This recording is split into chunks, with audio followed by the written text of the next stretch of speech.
Hey everybody, this is Doomhammer with the rest of the NFL draft. If you missed the first round, it's the previous video where I go pick by pick, announcing like the team, some of their draft strategy.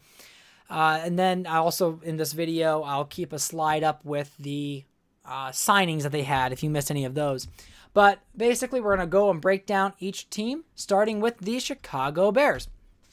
So Bears went with Kelvin Benjamin. We know that. They also went with defensive end Stephon Tuitt, Prince Shembo linebacker John Halapio, Walt Aikens, and Jordan Berry. Their third-round pick was traded away during midseason to get Darius Hayward-Bay, who left them in free agency. But that pick ends up being Will Sutton for the Commanders. As you can see, they do sign Victor Cruz to be paired with Kelvin Benjamin. So that's going to be a unique option for Chicago and seeing how they move forward as a team.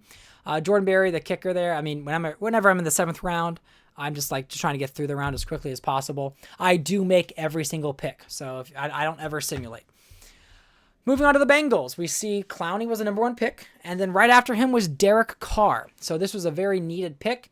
They had Brock Osweiler the past 2 years. He was supposed to be the replacement for that Carson Palmer. They had Tarvaris Jackson try to replace Palmer, and Jackson had a weak time in Cincy. They got rid of him, went with Osweiler, and this hasn't worked. So Mike Zimmer in this rebuild is able to get a solid receiver in Golden Tate. They bring in a core linebacker, Brandon Spikes.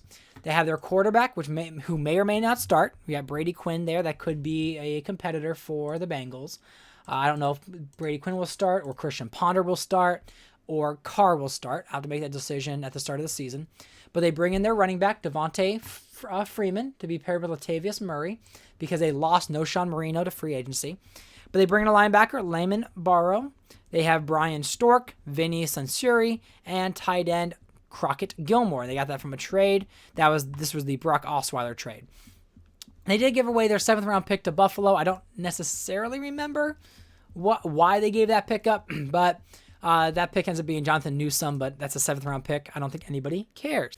And as for the Bills, we have Coney Ealy, the 1st round pick, and then Carlos Hyde, the Ohio State running back, going in the 2nd round, Trent Murphy, Daquan Jones, Ed Reynolds, Connor Shaw, again, probably someone who will never see the field or maybe in very, very rare circumstances.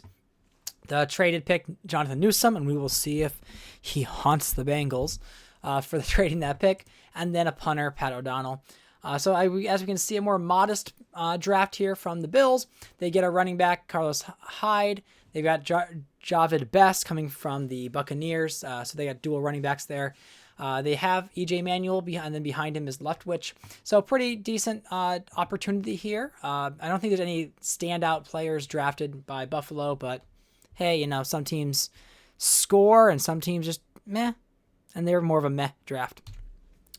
Then you got the Denver Broncos, and they make a big splash on their defensive backs with Jason Verrett in the 1st round and then Calvin Pryor the 3rd, free safety here in the 2nd. That's very helpful for their team, really in a difficult division. They got Aaron Rodgers to deal with, Matt Ryan to deal with. They just now have Blake Bortles. I don't think Bortles is going to be that level of Rodgers or Matt Ryan, but still someone to watch out for. They get a tackle. They get Kyrie Thornton, the defensive tackle. They do get a playmaker in Dree Archer, so someone explosive to help out this Broncos team. We know Archer can be a running back. He can be a wide receiver. Not many plays where he can kind of do a trick pass, but he probably could do it.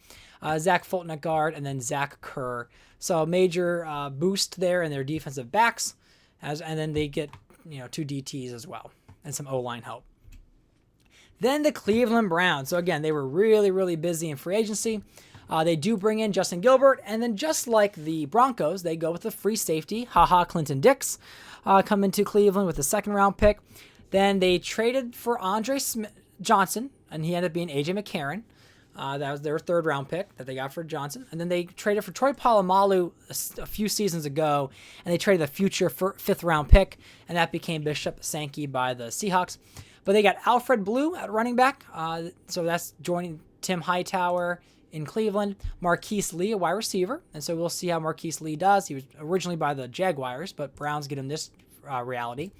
Malcolm Butler as a cornerback for Cleveland, and they desperately need corners, as that's why they drafted 2 of them.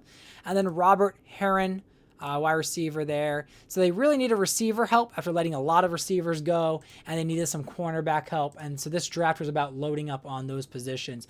Because right now, Cleveland has Andre Johnson, Johnny Knox, and Charles Johnson as wide receivers. Now they have added Lee and Robert Herron and David Osbury to that list there, and then Johnny Knox there, as you can see. And then cornerback, they only had like Buster Screen, Robert Terrell Brown that they just signed. And then, of course, now they have two young ones, Justin Gilbert and Butler. And then we got the Buccaneers. They went with Anthony Barr in the first round. They go with a tackle in the second round. Wide receiver Martavius Bryant, Cassius Marsh in the fourth. Brashad Breeland, a pretty good fifth-round pick there for them. Then Andrew Norwell at offensive guard. And they ended with Kadeem Carey at halfback. So they bring in the old man Frank Gore to be behind Darren McFadden. And they bring in a rookie as well to kind of give them some youth on this Tampa Bay Buccaneers team. Then the Super Bowl champions go with Cyrus Quangio, a major need at left tackle. They have Troy Nicholas, who is not a very good overall tight end, but he is nonetheless their second-round pick. They bring in wide receiver Quincy Enunwa. That was a good pick for them. They want to get some younger receivers there to pair with Mike Wallace, Chris Givens, Troy Williamson. Devin Romo-Shodu, more of a veteran, so they get the young receiver. Daniel McCullers, Maurice Alexander, two defensive picks. Isaiah Crowell, now he is in a very crowded running back room. We'll see if he actually makes the team or makes the roster. And then Anthony Steen at offensive guard, just filling in some gaps for the Cardinals. Then we got the San Diego Chargers. They get Mosley in the first round. They get Jerick McKinnon with the second round pick, so that's a good young running back for them. They do have Arian Foster, which is their main back. They have Chris Rainey and then Joique Bell, but getting the rookie Jerick McKinnon is a good start for them, getting younger in the running back room.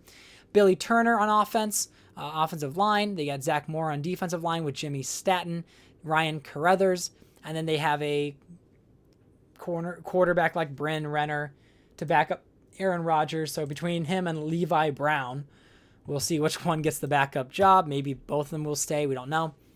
They did sign Tony Romo, so he's probably going to be the main backup, but Renner and Levi Brown will compete for that third spot. Then the Kansas City Chiefs, staying with the AFC West. Blake Bortles, number one. They draft Preston Brown at linebacker, Justin Britt at offensive tackle, Tevin Smith, linebacker, Carl Bradford, linebacker, Davin Street, someone to throw to that Bortles has, another rookie option, and then Ben Wickery. I don't think this is a bad draft for Kansas City. I mean, again, you can't hit stars all the time, but they do get their biggest need, which is quarterback, and I think Bortles is going to be competent enough for them. He was fairly decent for the Jaguars. We were able to get them to the championship game in the AFC. We'll see if he can do a similar thing here in Kansas City. Then the Indianapolis Colts. We got Zach Martin first round and DeMarcus Lawrence the second round. So I think that's two nail-on-the-head hits. Beautiful picks there by Norv Turner and the Colts. They bring in Louis Nix at defensive tackle, Chris Smith linebacker, Pierre Desir cornerback, and then they pair off with two running backs. One is a halfback and Damian Williams, and then Jay Proche. They do have Chris Johnson, Theo Reddick, Brandon Bolden at running back, so Damian Williams adds some youth there. We'll see. Again, a lot of these players in the late rounds may not even make the team. Then you got the Commanders. You got Johnny Manziel, Marcus Smith, so quarterback, linebacker. They bring in a guard to protect him with Trey Turner. That extra Bears pick there turns up to be Will Sutton. You've got Brock Vereen, Shaquille Evans at wide receiver, Terrence Brooks, and the seventh round pick is another guard, Duvernay Tardif. So Washington getting kind of a fresh spread of talent going from quarterback, linebacker, O-line, D-line, safety, receiver, guard. So decent draft by them, but again, we know Johnny Manziel is going to be most definitely a bust. Very low overall and probably has less tolerance for when he makes mistakes. Then Dallas, they go tight end Eric Ebron. Ebron might not be the best like when you look at a tight end in the first round, but he is a pretty solid big man, good blocker, especially for someone like Adrian Peterson.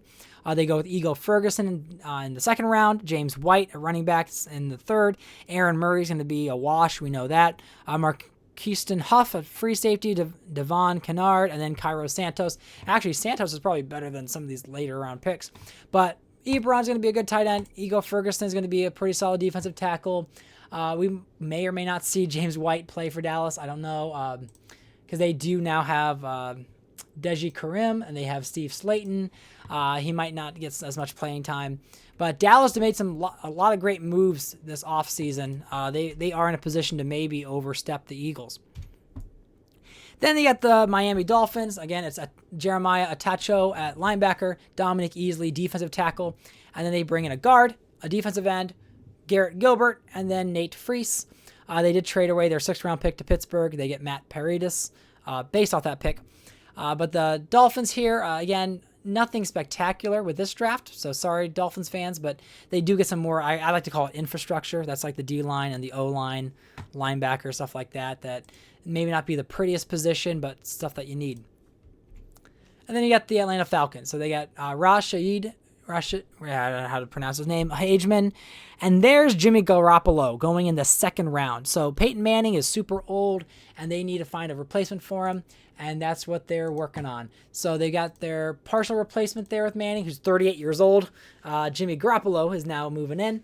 They did get Le'Veon Bell last year in the draft in the 1st round. They do have James Starks, but they get DeAnthony Thomas and Terrence West, so 2 running backs to help their running back core.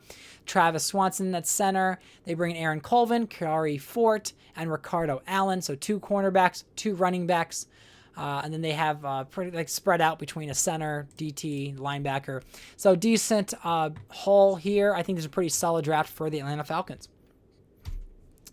Then we've got the San Francisco 49ers. They bring in Shazier, wide receiver Jordan Matthews, who, I don't know how that's going to fare, but they have Des Bryant, Alshon Jeffrey, and Tim Benford, so they need some receivers.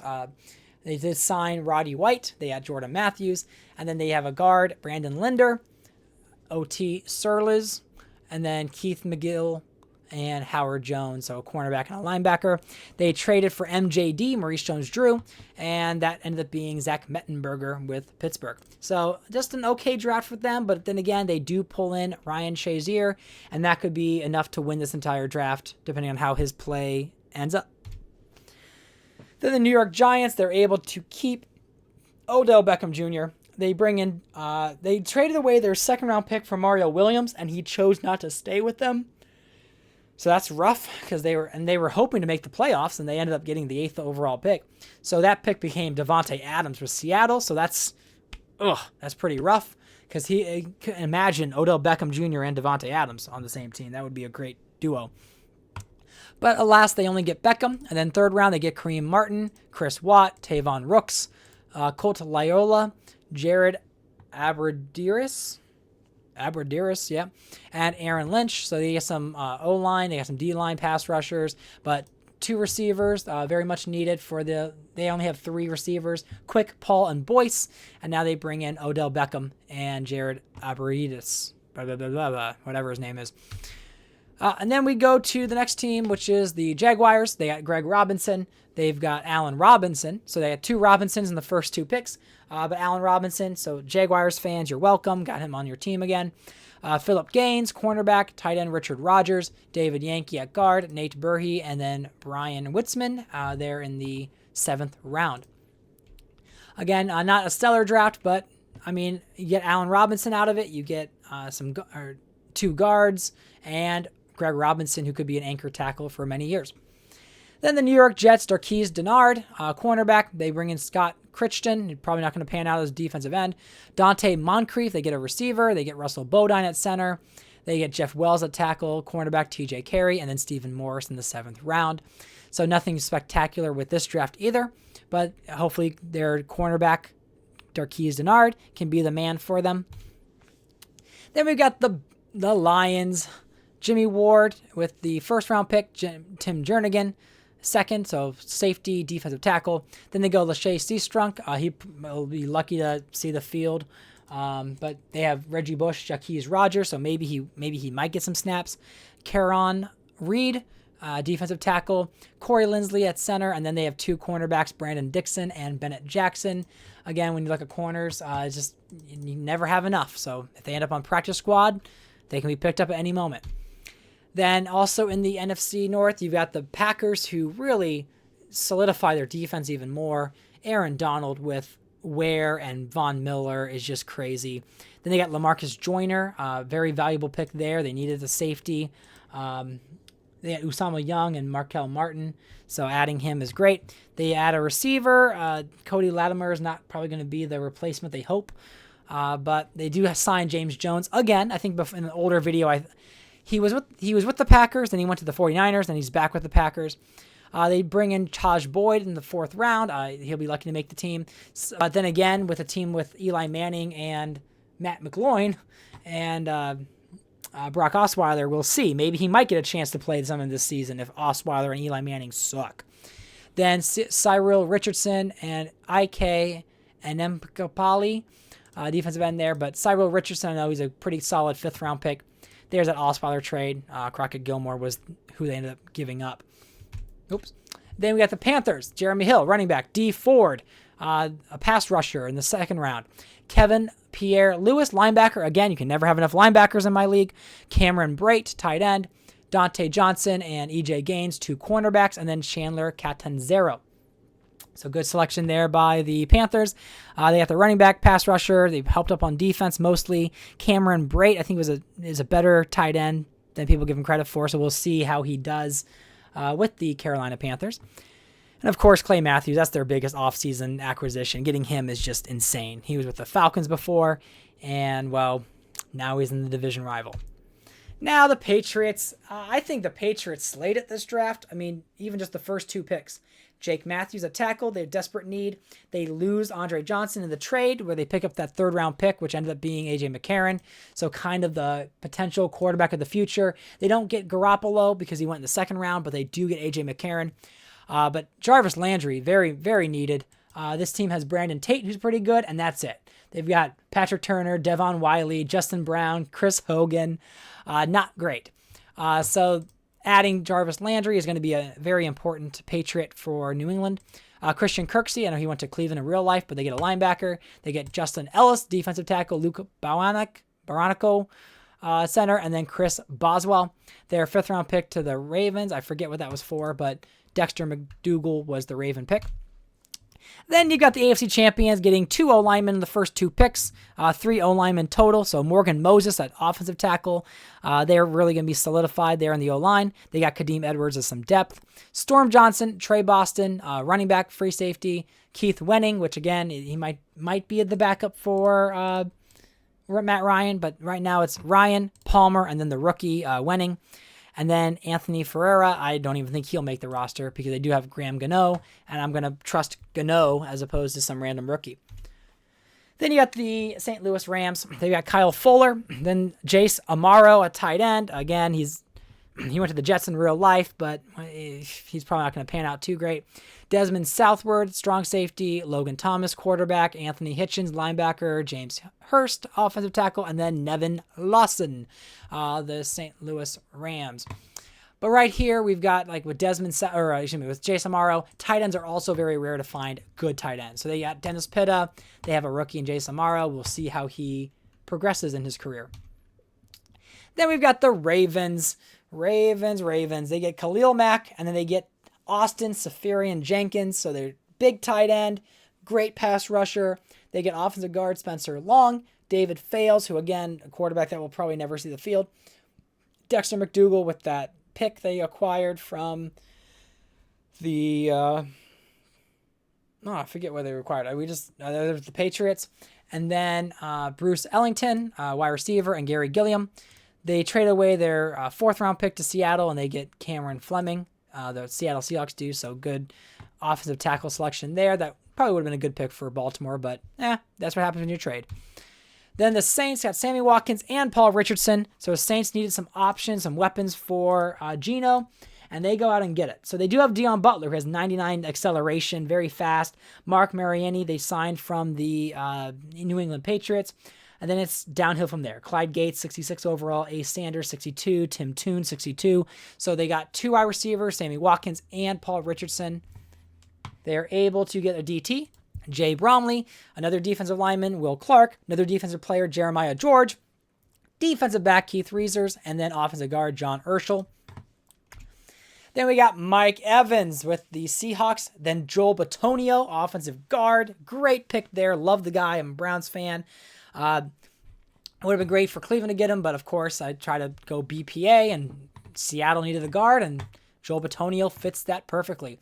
And then I kind of forgot I got Evans, but I knew that receiver was a need for Seattle because they have Demaryius Thomas, then there's Josh Morgan, Chad Jackson. So now they have Demaryius Thomas, Mike Evans, Devontae Adams. So Matthew Stafford has some toys to play with. Then he's at cornerback Stanley Jean-Baptiste. They have Cameron Fleming with that one traded pick. Brent Urban with the 5th round. Bishop Sankey in this pick right afterwards with the Cleveland pick. And that was for the Palomalu trade. And then in the 6th round, Charles Leno Jr. They do trade their 4th round pick to the Falcons. Forget what that was about, but that's Travis Swanson. And then Jared Abaritis ends up going to the Giants. But again, do they need Jared or do they need Devontae and Mike Evans? So I think they did okay. Seattle, I think, possibly won this draft. And this offseason. I mean, you get Demaryius Thomas, Everson Griffin, Tuck, Umanura, Stafford. Seattle was just winning this offseason. Then you got Pittsburgh. They got Kyle Van Noy, and then they bring in Trey Mason, so not the best running back, but they do need some youth in their running back core. Lamar Miller is their running back. He's 23 and 76 overall. They got Jordan Todman, but none of them are really that dynamic. They bring in Zach Mettenberger, so very much like a Ben Roethlisberger potential replacement. I mean, he's not going to end up being that, but they think he will. We get John Brown to help out their receiving core. Avery Williamson, another linebacker. Again, you can never have enough linebackers. Antonio Richardson at offensive tackle in the 5th round. Matt Paredes, they got that trade where they got the 20th overall pick.